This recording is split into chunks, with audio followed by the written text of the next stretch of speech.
बाबा साहब ने सच ही कहा था कि शिक्षा वो शेरनी का दूध है जो पिएगा वो दहाड़ेगा।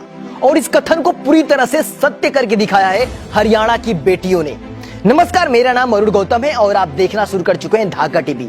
आज की इस वीडियो में हम आपको एक ऐसे गांव की कहानी बताने जा रहे हैं जिस कहानी को जानने के बाद हर एक गांव को उस गांव से प्रेरणा लेनी चाहिए। जो लोग समाज में जाति, धर्म और लिंग के आधार पर भेदभाव करते हैं, उन लोगों को उस गांव से सीख लेनी चाहिए। आज हम आपको एक ऐसे गांव के बारे में बताने जा रहे हैं जिस गांव में संविधान लागू होने से पहले अगर कोई बेटी स्कूल चली जाए तो उसे धर्म के विरुद्ध माना जाता था। अगर कोई अपनी बेटी को पढ़ाना चाहे तो उसे भरी पंचायत में माफी मांगना पड़ता था। लड़कियों के पढ़ने पर इतनी पाबंदी थी कि अगर कोई बेटी पढ़ने की इच्छा भी जताए तो उसे भरे समाज में अपमानित किया जाता था। ये कहानी है हरियाणा के लुखी गांव की, जहां पर संविधान से पहले लड़कियों को पढ़ना बिल्कुल ही वर्जित था। अगर कोई लड़की पढ़ने की इच्छा भी जताती थी तो उसके माँ बाप को पंचायत में माफी मांगना पड़ता था। तभी उसी दौरान उस गांव में सोहनलाल यादव शहर से पढ़कर आते हैं और देखते हैं कि उनके गांव में हालत ऐसी है कि बेटियों को पढ़ाने पर पंचायत में माफी मांगना पड़ रहा है। महिलाओं को पढ़ना धर्म के विरुद्ध माना जा रहा है। जैसे ही वो अपने गांव में आते हैं और अपने गांव के हालात को जानते हैं कि हमारे गांव में आज भी लोग वर्ण व्यवस्था, मनुवाद, पाखंडवाद, अंधविश्वास की बेड़ियों में जकड़े हुए हैं, तो उनके मन में एक लालसा उत्पन्न होती है कि क्यों ना अपने गांव को मैं बदलूं और अपने गांव के अंधविश्वास, पाखंडवाद को दूर करूं।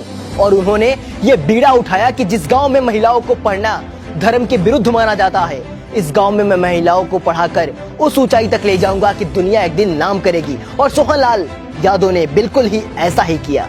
जिस गांव में महिलाओं को पढ़ना, बेटियों को पढ़ना अशुभ माना जाता था, धर्म के विरुद्ध माना जाता था, उसी गांव में सोहनलाल यादव ने महिलाओं के लिए पहला स्कूल खोला। लेकिन दुर्भाग्य से सोहनलाल यादव ने जो स्कूल खोला था, 4 सालों तक कोई भी लड़की उस स्कूल में पढ़ने नहीं गई और सभी लोगों ने उनका मजाक उड़ाया।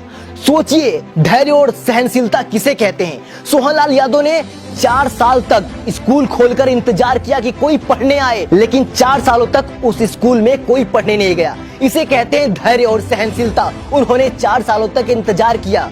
बाद में उन्होंने अपने घर की ही लड़कियों को पढ़ाना शुरू किया और धीरे धीरे ये देखते देखते गांव का एक बहुत ही बड़ा जमावड़ा उस स्कूल में आकर शामिल हो गया।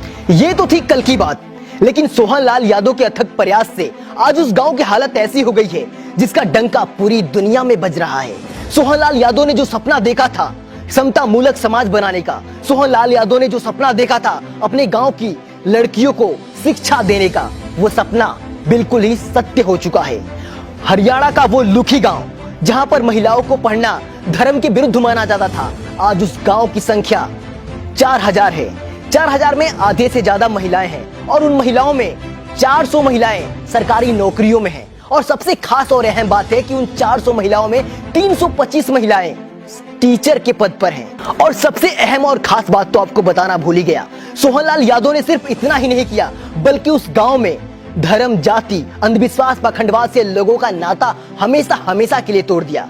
उस गांव में किसी भी देवी देवता का आपको मंदिर नहीं मिलेगा, क्योंकि उस गांव में किसी देवी देवता की पूजा नहीं होती है बल्कि शिक्षा की पूजा होती है। क्योंकि बाबा साहब ने कहा था कि शिक्षा उस शेरनी का दूध है जो पिएगा वो दहाड़ेगा।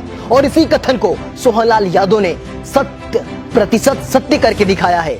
उस गांव में किसी भी देवी देवता का आज मंदिर नहीं है, वहां पे सिर्फ और सिर्फ शिक्षा की पूजा होती है। और यही कारण है कि हर साल जब भी हरियाणा राज्य में टीचर की वैकेंसी आती है तो उस गांव की 1-2 लड़कियां जरूर सिलेक्ट होती हैं।